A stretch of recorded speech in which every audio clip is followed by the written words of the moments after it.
প্রেম জমে ক্ষীর, রোম্যান্সে মজেছে আদ্রিত। ভাবছে নিশ্চয়ই কৌশাম্বীর সঙ্গে। না, একেবারেই তা নয়। পারিজাতের সঙ্গে রোমান্টিক মুডে উঠছে বাবু। পারিজাতের থেকে চোখ সরাতে পারছেন না। কি ভাবছেন, পারিজাতকে? তাহলে কৌশাম্বীর কি হবে? সবটাই যে ঘটেছে অন স্ক্রিনে। হ্যাঁ, ঠিকই ধরেছেন। মিত্তির বাড়ি ধারাবাহিকে জোনাকি ও ধ্রুবর রোম্যান্সের কথাই বলা হচ্ছে। জোনাকি চরিত্রে অভিনয় করছেন পারিজাত, আর ধ্রুবর ভূমিকায় দেখা যাচ্ছে আদ্রিতকে। কিন্তু রোম্যান্স কি সত্যিই হবে? দুজনের মধ্যে কোনো বনিবনাই তো নেই।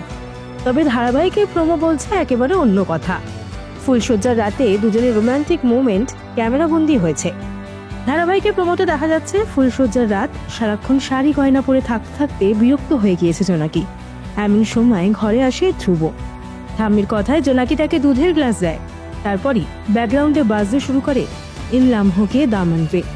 দেখা যায় একে একে জোনাকির সমস্ত গয়না খুলে দিচ্ছে ধ্রুব। খুবই একটা রোম্যান্টিক মোমেন্ট। ধ্রুব তাকে বলে সে যেন এরকমই থাকে সারা জীবন, আর ধ্রুবর উপর যেন বিশ্বাস রাখে জোনাকি। তাহলে কি জোনাকির প্রেমে পড়ে গিয়েছে ধ্রুব?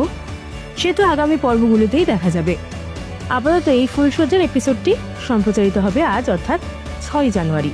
উল্লেখ্য, এখন ধারাবাহিকে দেখা যাচ্ছে বাবা মার অমতে বিয়ে করেছে ধ্রুব, তাও আবার জোনাকিকে। তারপর থেকেই বাড়ির পরিবেশ থমথমে। কোনোভাবেই এই বিয়ে মেনে নেয়নি ধ্রুবর মা বাবা। জোনাকিকে অপমান করা হচ্ছে। বড় চ্যালেঞ্জের মুখে পড়েছে জোনাকি। সে কি পারবে শ্বশুরবাড়ির সকলের মন জয় করতে, মিত্তির বাড়ির সবাইকে একসাথে তলায় আনতে? প্রত্যেক সোমবার থেকে শুক্রবার রাত 9টায় জি বাংলায় সম্প্রচারিত হয় এই ধারাবাহিক।